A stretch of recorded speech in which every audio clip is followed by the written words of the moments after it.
di dalam merenungkan kehidupan kita berkomunitas atau membangun gereja, ada dua hal yang mungkin baik untuk kita cermati. Yang pertama, selalu dan dimanapun kita akan menjumpai kisah panggilan dan perutusan. Seperti yang dikisahkan dan dicatat oleh Yeremia. Yeremia mendapatkan panggilan dan perutusan. Dan itu dia sadari sejak dari dalam kandungan ibunya. Di dalam Injil,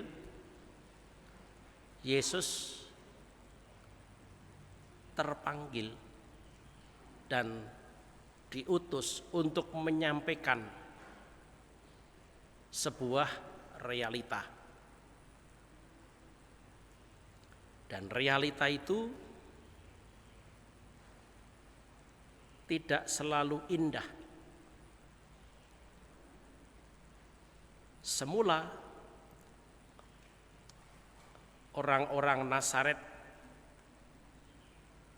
heran akan apa yang diucapkan oleh Yesus.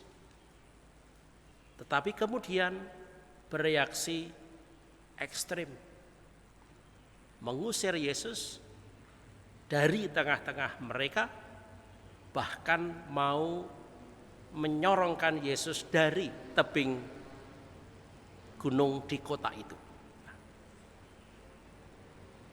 Yeremia merasa tidak pantas melaksanakan tugas perutusan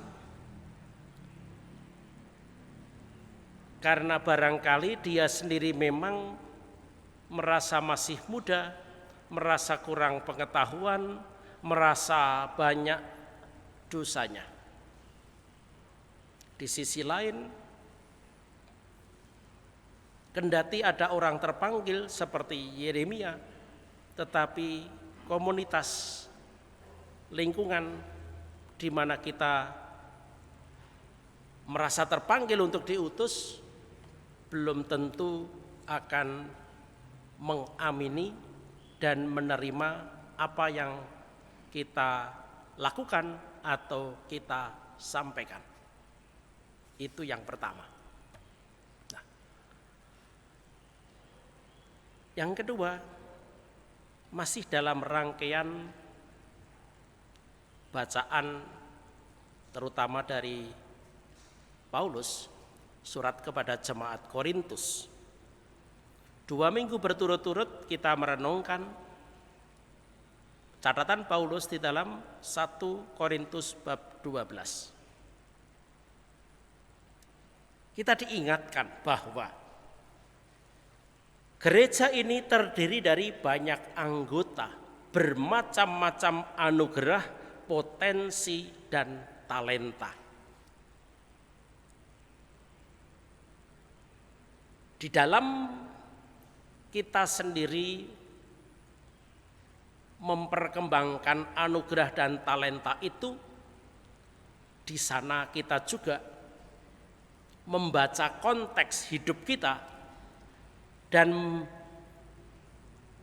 memberikan penafsiran kira-kira dalam konteks seperti ini dengan anugerah yang saya miliki, dengan talenta yang saya miliki, saya dipilih Tuhan untuk diberi tugas perutusan apa.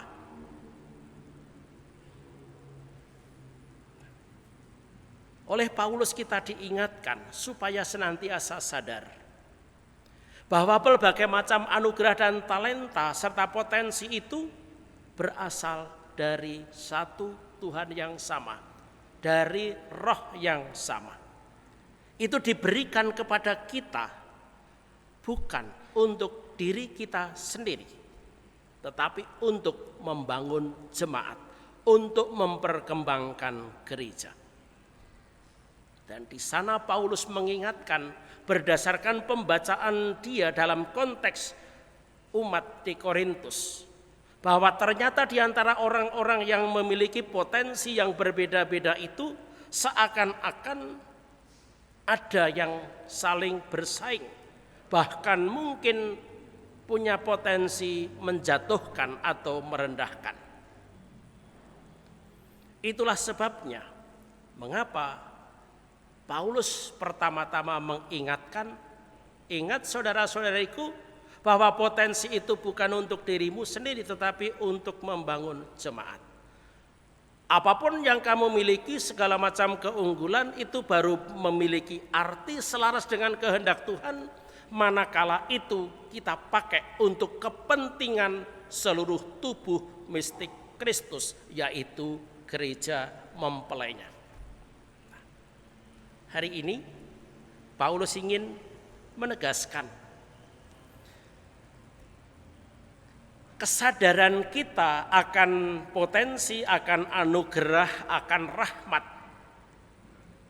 yang berguna bagi kepentingan komunitas, itu barulah akan menjadi baik selaras dengan kehendak Tuhan manakala masing-masing anggota, setiap hati dari kita memiliki cinta, memiliki kasih. Itulah sebabnya mengapa Paulus memberikan penjelasan dengan begitu mudah untuk kita pahami. Kasih itu sabar. Mengapa Paulus mengatakan dan menegaskan bahwa dalam cinta harus ada kesabaran?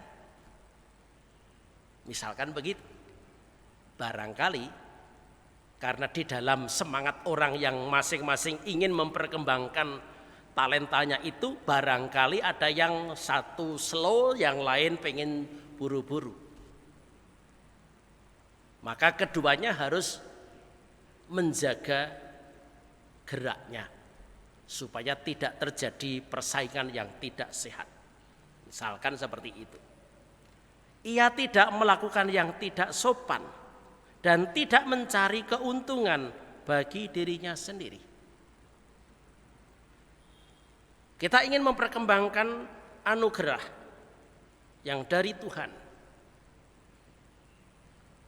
Tetapi kita tidak boleh memanfaatkan itu untuk kemudian mencari keuntungan bagi diri kita sendiri. Itu tidak terlalu mudah menciptakan garisnya. Hatilah yang akan tahu bahwa saya membagikan bakat saya, ilmu saya, apapun yang saya miliki itu dengan hati yang tulus, tanpa beban, ataukah saya mengharapkan keuntungan, mengharapkan imbalan dari sana.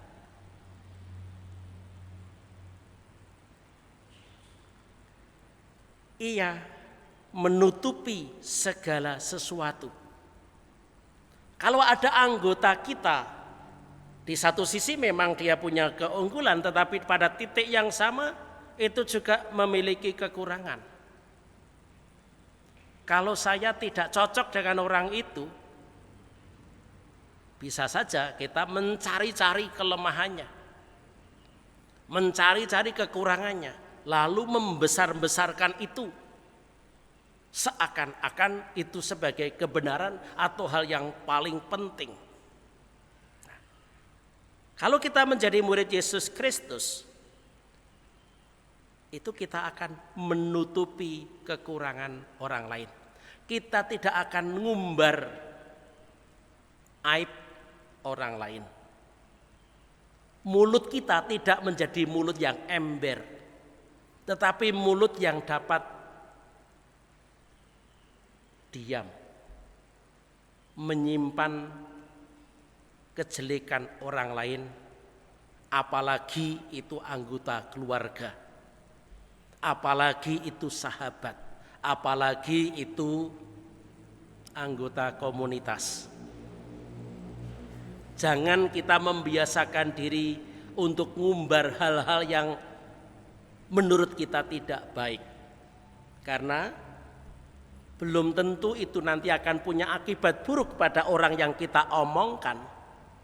Bisa terjadi, itu yang sering kali kita lupa, dengan kita menjelek-jelekan orang lain, ngumbar segala macam yang kita pandang jelek, orang lain akan berubah persepsi mengenai diri kita. Loh, ternyata saya salah berjumpa dengan orang. Ternyata saya kira teman baik-baik, tapi kok ternyata mulutnya ember, mulutnya kotor dan seterusnya.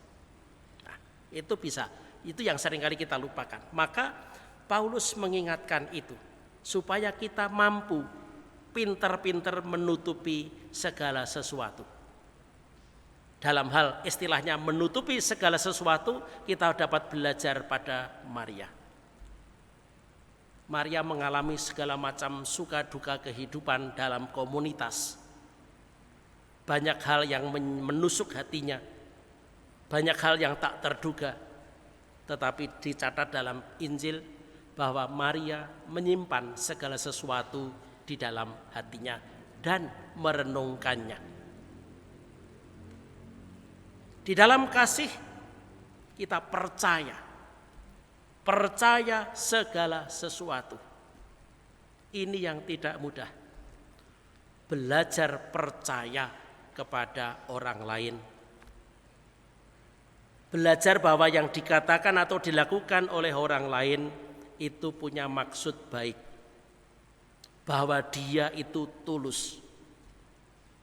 Itu yang memang tidak mudah. Bahkan dikatakan juga oleh Paulus, kasih itu sabar menanggung segala sesuatu. Manakala peristiwa di luar kita terjadi dan itu tidak sesuai dengan apa yang kita harapkan atau kita inginkan, apakah saya memiliki kekuatan untuk menanggung beban? Belum tentu. Kalau kita disalahkan, itu kita sendiri sesungguhnya salah, belum tentu. Tetapi maukah kita menanggung kesalahan orang lain yang dituduhkan kepada kita? Kita ingat Yesus. Salah satu penjahat mengatakan, memberi kesaksian bahwa Yesus itu bukan orang yang bersalah, tetapi dia mau menanggung tuduhan yang tidak benar kepada dia, bahkan sampai mati di kayu salib. Nah, itu sabar menanggung segala sesuatu. Nah, saudara-saudara, dengan beberapa hal seperti ini, Paulus mengingatkan kita semua bahwa komunitas kita, gereja kita, itu hanya akan dapat terwujud dengan baik selaras dengan kehendak Tuhan kalau masing-masing dari kita itu memiliki sikap dasar yang namanya kasih itu. Dan karena apa? Karena kasih yang dari Yesus itu menyatukan, melindungi yang lemah dan pemaaf. Dan terakhir yang menarik bagi saya adalah ini. Ketika karena aku berkata-kata seperti kanak-kanak, aku merasa seperti kanak-kanak, aku berpikir seperti kanak-kanak. Sekarang, sesudah aku menjadi dewasa, aku meninggalkan sifat kanak-kanak itu. Artinya apa? Cinta kita jangan kekanak-kanakan.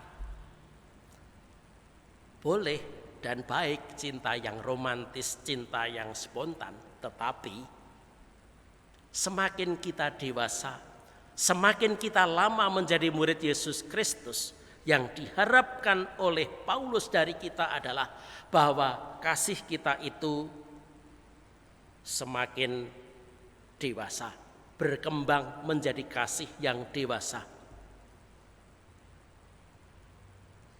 menjadi batin dan hati kita menjadi menep, menjadi jernih di dalam memandang segala peristiwa. Tidak reaksioner, tidak kalau kanak-kanak itu kan cirinya spontanitas. Tidak. Dalam banyak hal. Dan sekarang ini tentu saja dalam hal bermain gadget. Kita merasa itu baik langsung share, bisa. Tetapi kita harus menyaring dulu. Itulah yang namanya cinta yang dewasa. Berarti apa? Kita berpikir merenungkan lalu apakah ini memang pantas untuk saya bagikan atau tidak. Saudara-saudara, itu sedikit permenungan dari saya. Semoga ini dapat berguna bagi kita semua untuk membangun komunitas kita masing-masing, membangun gereja dengan segala suka dan dukanya.